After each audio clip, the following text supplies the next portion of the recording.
ஹாசிமா என்னும் 17 வயது கல்லூரியின் முதலாண்டு மாணவி. இவர் சென்னை புது வண்ணார்பேட்டையை சேர்ந்தவர். ஒரு எளிய குடும்ப பின்புலத்திலிருந்து வந்தவர்.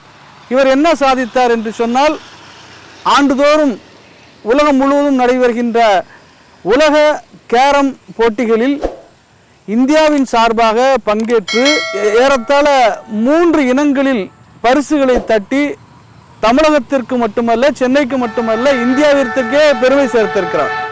ரொம்ப ஹாப்பியாக இருக்குது நான் வேர்ல்ட் சாம்பியன் வின் பண்ணது. ஏன்னா என்னோடய வேர்ல்ட் கப் தான் என்னோடய ட்ரீமே. ஸோ அதை வின் பண்ணிட்டேன்னு சொல்லும் போது எனக்கு ரொம்ப ஹாப்பியாக இருக்குது. போகிறதுக்கான எக்ஸ்பென்சஸ் வந்து எங்களுக்கு ஸ்போர்ட்ஸ் மினிஸ்டர் 1,50,000 கொடுத்துருந்தாங்க பார்ட்டிசிபேஷன் பண்ணுறதுக்காக கூப்பிட்டு. எங்கள் அப்பா அதேமாதிரி தமிழ்நாடு அசோசியேஷன் ஹெல்ப் பண்ணாங்க, Chennai district carrom association help பண்ணாங்க. நான் ப்ராக்டிஸ் பண்ணிகிட்ருக்கேன் சிஎன்சிசி கிளப்லேருந்து எனக்கு ஹெல்ப் பண்ணாங்க. அப்பா வந்து ஆட்டோ டிரைவர்.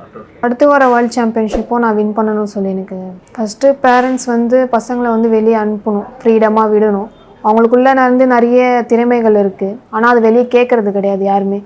ஸோ அது ஃபஸ்ட்டு வந்து பசங்கக்கிட்ட கேட்கணும், உங்களுக்கு என்ன கேமில் போகணும், இல்லை உங்களுக்கு என்ன படிக்கணும்னு சொல்லிட்டு அவங்கள கேட்டு அவங்களையும் அலோவ் பண்ணணும். ஏன்னா எங்கள் அப்பா அம்மா எனக்கு அலோவ் பண்ணாங்க. என்னை கேட்டாங்க உனக்கு என்ன பிடிக்கும், நான் கேரமில் சாதிக்கணும்னு சொன்னேன். ஸோ கேரம் இப்போ விளையாடிட்டு இருக்கேன். அதே மாதிரி எல்லா பேரண்ட்ஸும் எல்லா பசங்கக்கிட்டையும் கேட்கணும், ஃபஸ்ட்டு கேட்டு அவங்களுக்கான திறமைகளை அவங்கள வெளியப்படுத்த வேண்டும். சகோதரி ஹாசிமா இது போன்று தன்னுடைய வாழ்வில் பல்வேறு வெற்றிகளையும் பெற வேண்டும் என்று வின்ஸ் ஆஃப் இஸ்லாம் நேயர்களோடு நாமும் வாழ்த்துகிறோம்.